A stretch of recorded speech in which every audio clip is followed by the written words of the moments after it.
On a stormy night in the 19th century, a young woman gave birth to a dark idea, one that challenged the boundaries between life and death, and still haunts us today in the age of artificial intelligence. Will our creations one day rise against us? But this creation was not merely a monster, it was a mirror held up to the human soul. How did Mary Shelley, inspired by ancient myths and modern science, create Frankenstein, the modern Prometheus, and reveal the shadowed depths of the human spirit? In 1797, Mary Wollstonecraft Godwin, later known as Mary Shelley, was born in London.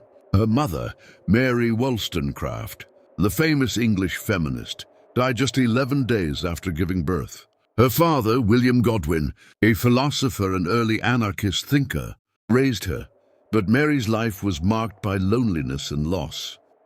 As a teenager, she met Percy Bysshe Shelley, a married romantic poet. The two eloped, and though they later married, their love story was shadowed by tragedy. Mary lost 2 of her infants, griefs that left deep scars on her soul. From childhood, Mary had been an avid reader. She drew inspiration from John Milton's Paradise Lost, the epic of Adam and Eve's fall, a work that would later echo through her novel. As Frankenstein's creature compares himself to both Adam and the fallen angel, her travels across Europe also fed her imagination. In 1814, she visited Frankenstein Castle in Germany, where she heard local tales of alchemists who sought the elixir of life. But the most powerful spark came from galvanism, the experimental science of using electricity to stimulate dead tissue. Scientists like Luigi Galvani, the Italian physicist who made dead frogs' legs twitch with electric currents, and Giovanni Aldini, his nephew, who publicly revived the bodies of executed criminals, blurred the boundary between death and life. These experiments, merging chemistry, electricity, and human ambition, planted a haunting question in Mary's mind. Could science reanimate the dead? Galvanism didn't just make muscles. Contract. It introduced the terrifying idea of a vital spark, a force that might bring back life, or unleash something monstrous.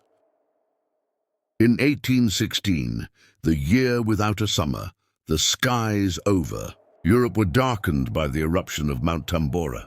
Endless rain and unnatural cold swept across the continent. Mary, Percy, and Mary's half-sister Claire Clairmont sought refuge at Villa Diodati, a mansion on the shores of Lake Geneva, Switzerland. Their host was Lord Byron, the famous poet, and with him was his physician, Dr. John Polidori. The group spent their stormy nights gathered around the fireplace, reading eerie German ghost stories and discussing the nature of life itself, including the chemical theories of Humphrey Davy, the English scientist who believed in the link between chemistry and vitality. One stormy evening, Byron made a playful but fateful suggestion. Let each of us write a ghost story. The men began their tales quickly, but Mary struggled for days, until one midnight, after yet another conversation about galvanism, she had a vision. She saw a scientist kneeling beside the thing he had created, a creature that moved. And as the horror of his success dawned on him, he fled in terror. That nightmare became the seed of Frankenstein. Polidori, inspired by the same challenge, went on to write The Vampire, the first modern vampire tale, but Mary's creation was far more profound, a story not just of horror, but of the dark mirror of human ambition. The novel Frankenstein, or The Modern Prometheus, was published anonymously in 1818, a framed narrative that begins with the letters of Captain Robert Walton, an Arctic explorer. Within these letters unfolds the life story of Victor Frankenstein, a Swiss scientist, an ambitious student at the University of Ingolstadt in Germany, where he studies chemistry and alchemy. Inspired by Erasmus, Darwin, grandfather of Charles Darwin, and his theories on the origins of life, Victor constructs a gigantic being from human remains, not through lightning, as in later films, but through a chemical and electrical principle of life. In his laboratory, he channels electric currents through dead tissue, activating chemical reactions that simulate the spark of life.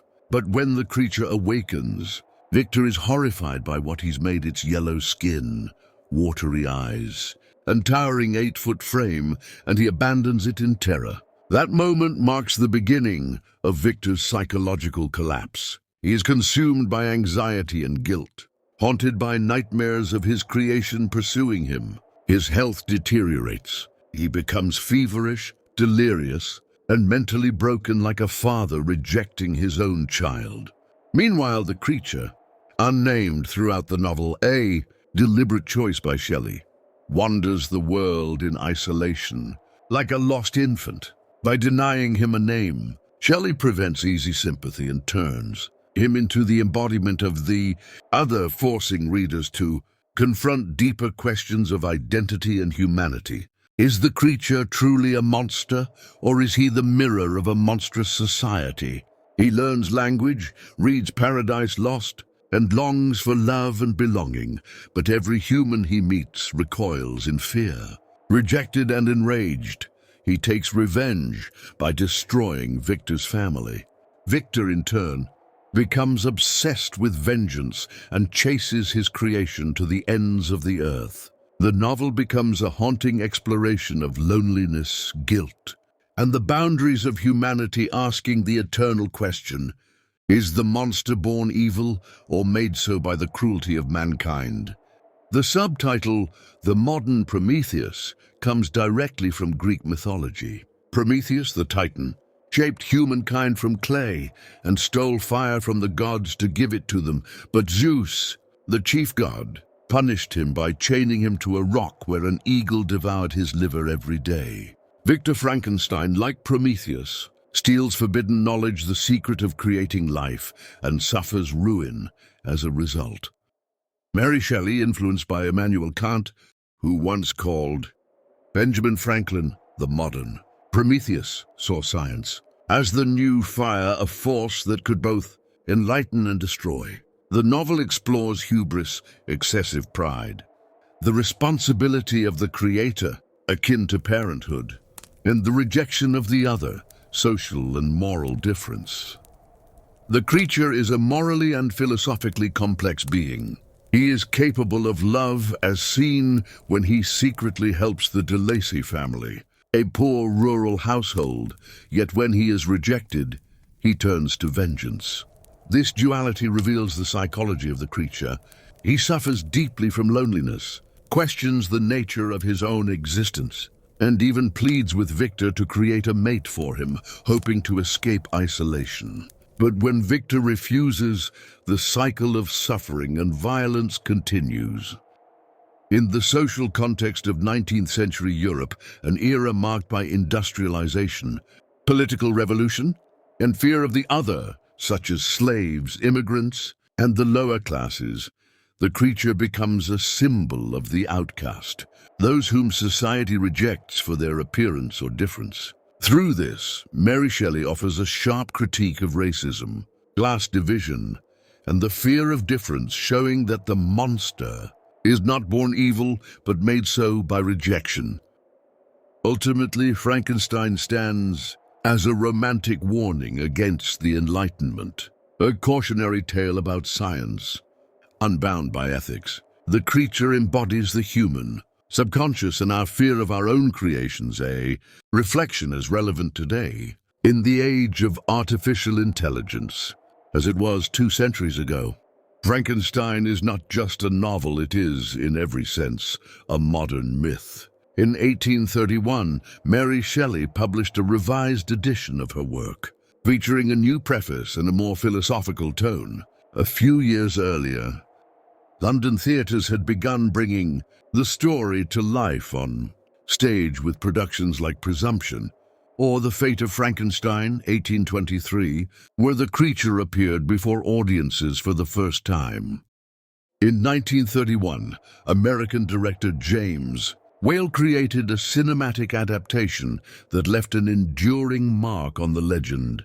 Boris Karloff, portraying the creature with a stitched face and electrical bolts in his neck, created the iconic image of the Frankenstein monster, recognized worldwide, even though this appearance differed significantly from Shelley's original description.